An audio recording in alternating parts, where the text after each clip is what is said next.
morning. This is Ken Law from Tortoise Capital with a review of the Tortoise Weekend Trading Report for July 5th, 2014.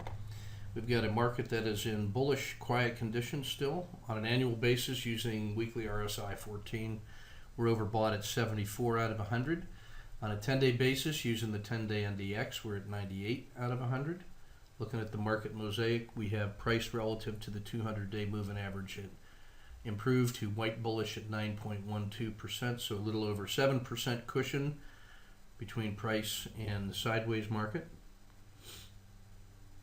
Slope of the 50-day moving average is green bullish at 0.57. ADX strengthened to 28.5, giving us a strong upward trend. ATR percentage remains quiet at 0.58%. The risk index is the 30-period moving average of the VIX divided by the 10-period moving average of the VIX. A score of 1.0 is the threshold between risk off and risk on. The score right now is at 1.02, so we remain risk on, meaning riskier assets are favored. This histogram shows the last 90 days of that indicator, and you can see that we're still above the zero line with rising lows indicating less volatility, so this has really favored risk on holdings the last 90 days. When we take that score of 1.02 and compare it to the last 5,000 trading days and take the standard deviation, and we find the z-score of that current reading, it's at 0.19, and that's what this histogram is showing is the normalized z-score of that risk index. Blended monthly rebalancing was adjusted last week. Our next adjustment is due on or about 1 August. The current holdings you notice here for the ETF 13, 22, and 32.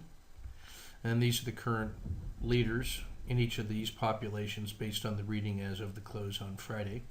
ETF 2 remains exposed at 100% in the theoretical model and in the model portfolio.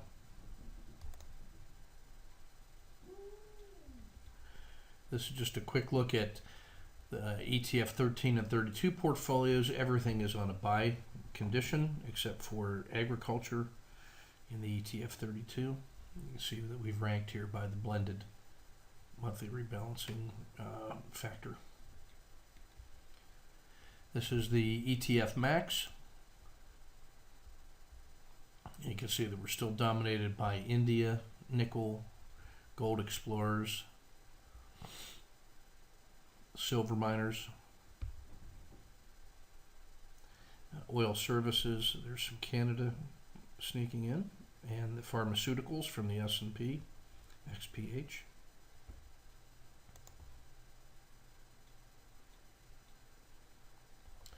This is the S&P 500 companies, the top 40 or so, based on that same blended lens, along with the sector spider that they are members of. You can see we're dominated right now by energy, technology, utilities. I'm interested in the ones that are green and white. Like position 19, Iron Mountain is green on 3 months, white on 6 months. And Intel has moved near into the top of the stack. Pioneer Natural Resources, C.H. Robinson, Apple,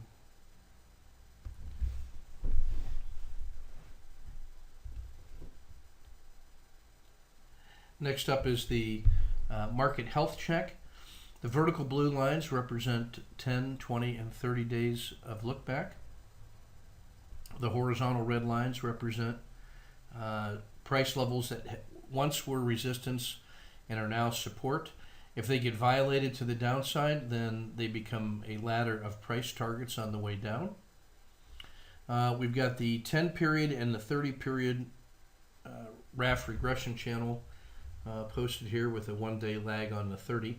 And they're both uniformly up, as is the slope of the river is up, and price right along the both regression lines. So we're fairly priced inside the short-term and the intermediate term trend. The dark blue shaded area is the river. That's the 30-period Bollinger Band plus or minus 1. The lighter blue shaded area is the floodplain. And that's the 30 period Bollinger Band plus or minus 2. The outer red channels, those boundaries are the plus or minus 3. The pink shaded region in the middle is the River Dragon.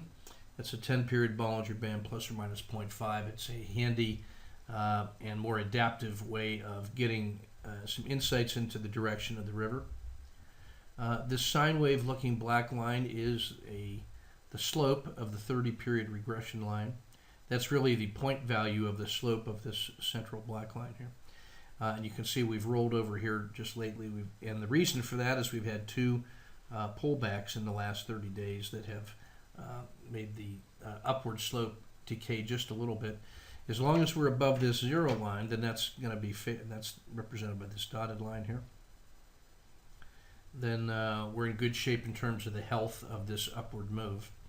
And you can see in the blue circles I've shown when it's gotten to extreme readings before. We had a bit of a peak here and have pulled back for over the last 4 or 5 days. And that's not a cause for concern yet. That's sort of a normal behavior in the index. You can see throughout this entire sideways period that regression line slope went from positive down to just tipped into the negative and then crossed back up. This was actually a pretty important moment in here and set the stage well for being postured for upside success. The little dots are a parabolic stop and reverse with an accelerated parameters here at 0.2 and 0.2, which is much more adaptive than you normally see in the default. And then that gives us a nice tight indicator here that preserves profit on the way up once we're into good positions. We're in the green zone. The green, yellow, and red is my just intuition and personal integration of how I want to approach each trading day intraday. When we're in the green zone, I definitely want to be long, and so I'm looking for earliest signs of strength in order to maintain and add to long side positions. In the yellow zone, in this case between about 194 and 189, that's the southern half of the river and floodplain essentially. I would be looking for the directional move of the day and try to get aligned with that as opposed to having a directional bias. In the red zone is where I would have a short side directional bias, and that's just my way of trying to visually represent my daily intraday bias. You can see on Williams percent R we're oversold, overbought. It can stay that way for a long period of time, so no worries on that. No resistance overhead. The price of 200 in the S&P will be an interesting psychological moment. You can see that the jaws of PPO, percent price oscillator, have just opened back up to the upside, suggesting that we could be in store for some more upside. So I think 200 will be an interesting moment.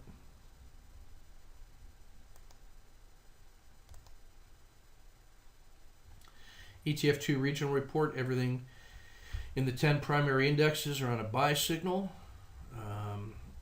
The S&P at 64 is better than the globals at 62, so right now the U.S. is favored over the globals. Inside the U.S. it's technology at 67, followed by large caps at 64, then mid caps at 63 and small caps at 62. 62 in the small caps, that makes that the weakest sector among the top 10, followed by EFA at 62. And the two strongest sectors being U.S. technology and then emerging markets at 65. All signals are buy on the sector spiders with strength in energy and in technology, and lagging in discretionary industrials and financials. In the world market model, everything in the mid caps and large caps is above average except the Dow here at 61. Small caps are continuing to lag. Strength in Asia, less Japan, and Japan, especially Taiwan, India, Thailand, Philippines. Europe looking basically average to slightly below average. You can see that the energy strength is a global feature, and otherwise it's pretty much a toss-up between the U.S. business sector and the global sector. The other asset classes basically slightly below average, with U.S. real estate and oil still doing well. Latin America, emerging markets, Brazil, still above average, although some of the fire has come out of them. The ETF top 30, using the ETF2 lens. Again, I like those that are green and white or green and yellow, so gold miner juniors. Biotech remains interesting. Pharmaceuticals, silver miners, Thailand. There's some more biotech. And Taiwan, pharmaceuticals, Peru, the Alpha Dex. But India continues mostly to dominate here. The top 5 funds.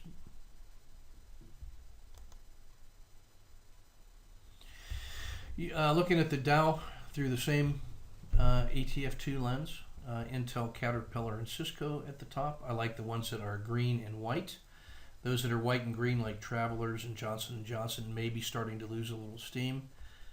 The ones that are yellow and red are early in the emerging strength here with Visa and Goldman Sachs. Maybe those are some financial leaders that are starting to improve. The ones that are red and yellow are they were below average long term and now are getting much weaker. IBM, United Tech, Boeing, and Walmart. AT&T starting to weaken here, as is McDonald's, ExxonMobil, and United Health. Shift now to the daily report. We have a handful of channeling and overreactions available. 5DDs and blended commodities in the VIX, a 551W in Brazil, triple screen and Travelers, and then this stack of symbols here are those that are testing out better than 2 to 1 in the auto framer. And so we'll take a look at those charts tonight in the weekend webinar. Dow tactical summary, quite a large number of frog candidates. None fire on the RSI2.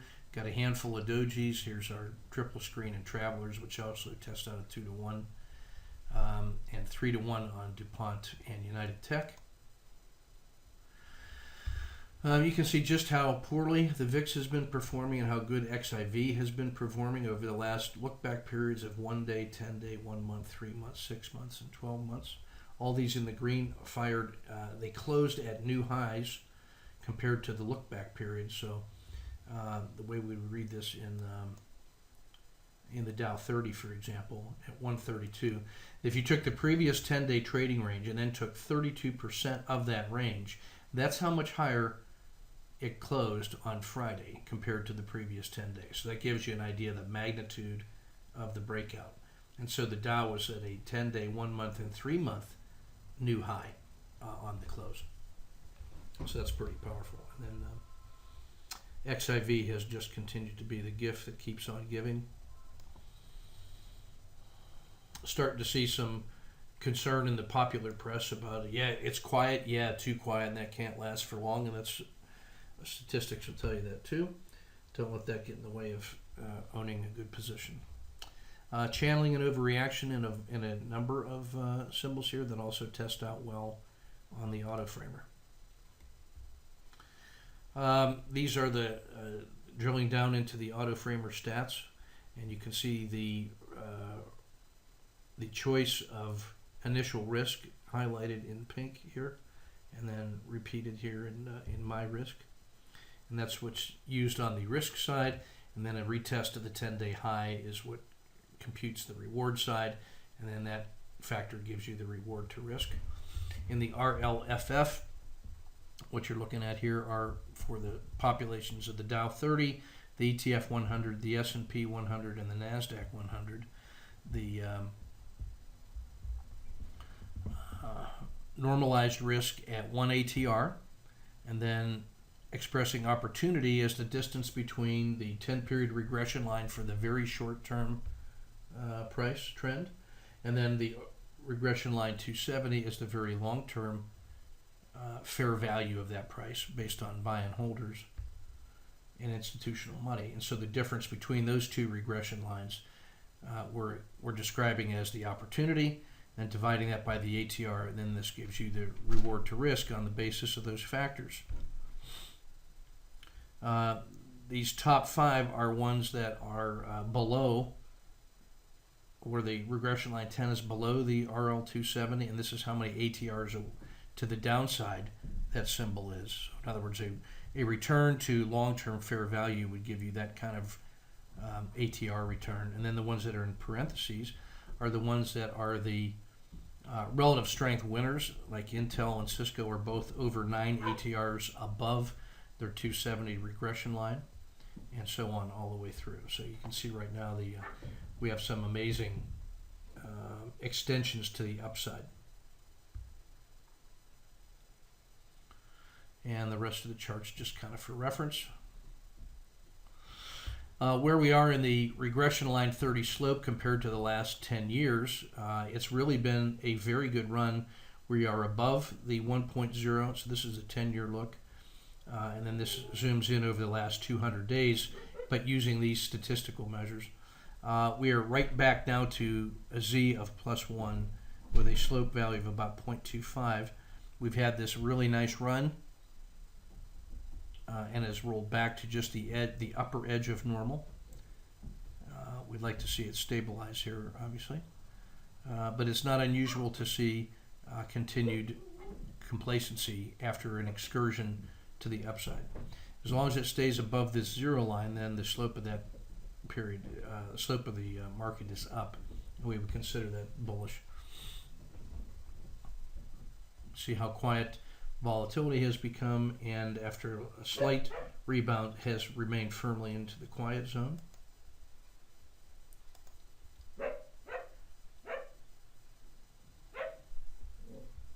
Just flashing through the various stat measures here for you without comment.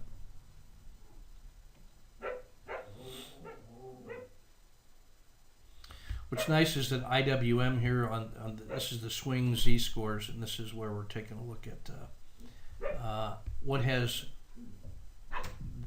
IWM returned over the last 40 days, and then compared that to a 10-year historical context. And so we're finding that the last 40 days of performance in IWM have actually more than one standard deviation above that 10-year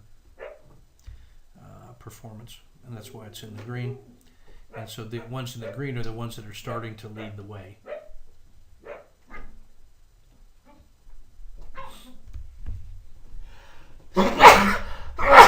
Excuse me. Of interest here is Cliff.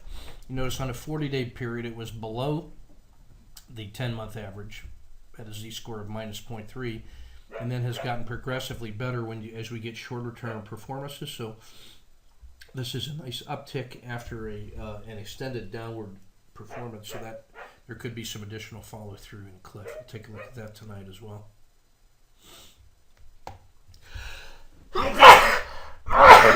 Pardon me. All right, we're looking at the z-scores of 3 regression line slopes here, the 10, the 30, and the 90. And what I like here is the 10 has had a series of higher lows. The 90 in the red has not gotten out of normal yet. And the 30 pulled us north and now has come back just to the edge of normal. And so this is still a very healthy period. Now when price is riding the upper edge of the river, that's favorable.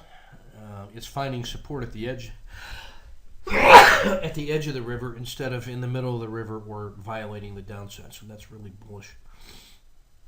And it can stay that way for a long while. So 200 is definitely in sight.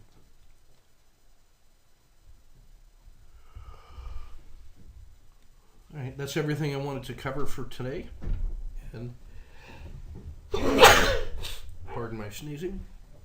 And we'll see you in the webinar tonight and in the chat room during the week ahead. Take good care. Keep your risk measured and your powder dry.